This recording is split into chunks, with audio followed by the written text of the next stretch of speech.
கொடிசியா பகுதியில் நடைபெறும் புத்தக திருவிழா நிகழ்ச்சியின் ஒரு பகுதியாக சாகித்ய அகாடமி விருது பெற்ற எழுத்தாளர் பழனி கிருஷ்ணசாமி எழுதிய மனிதன் உடம்பல்ல புத்தகத்தின் வெளியீட்டு விழா நிகழ்ச்சி நடைபெற்றது.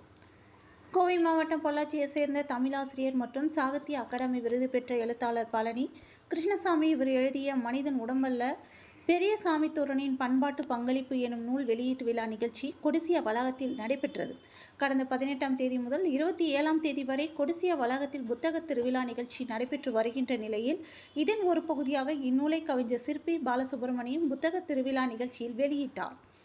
புதுமலர், பண்பாட்டு தமிழன் ஆசிரியர் கனகுறிஞ்சி மற்றும் காலசுவடு அரசியல் பண்பாட்டு இதழின் பொறுப்பாசிரியர் சுகுமாரன் இந்த நூல் குறித்து சிறப்புரையாற்றினார். இந்நிகழ்ச்சியில் கவிஞர் சிற்பி பாலசுப்ரமணியம் இந்த நூல் குறித்து கூறுகையில், பெரியசாமித்தூரன் என்பவர் 20ஆம் நூற்றாண்டில் வாழ்ந்த ஒரு மிக பெரும் ஆளுமை எனவும் அவரை தமிழ் சமூகம் அவசியம் அறிந்து கொள்ள வேண்டும் என்றார்.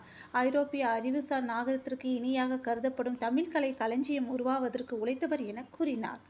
பெரியசாமித்தூரன் ஒரு சிறந்த கவிஞர், சிறுகதை எழுத்தாளர், குழந்தைகள் கலைக்களஞ்சியம் உருவாக்கியவர், நாட்டுப்புற இலக்கிய நூல்கள் எழுதியவர், தமிழ் இசை வளர காரணமாக இருந்தவர், ஒரு சிறந்த கல்வியாளர், இதழாசிரியர், முற்போக்கு சிந்தனை கொண்டவர், மொத்தத்தில் அவர் ஒரு பன்முக திறன் கொண்டவர் என பேசினார். பழனி கிருஷ்ணசாமி எழுதிய இந்த நூல் பெரியசாமித்தூரனின் முழுமையான படைப்பை பற்றிய சிறந்த ஆய்வு என அவர் தெரிவித்தார். தொடர்ந்து இந்த புத்தகத்தை எழுதிய பழனி கிருஷ்ணசாமி பேசுகையில், தமிழர் நாகரிகம் என்பது உலக நாகரிகத்திற்கு இணையானது என்ற பேச்சு தற்பொழுது எழுந்திருக்கிறது. இதை உலகத்தார் நம்ப வேண்டும் என்றால் நாம் நிறைய எழுத வேண்டும், பேச வேண்டும், நிறைய எடுத்துக்காட்டுகளை தர வேண்டும்.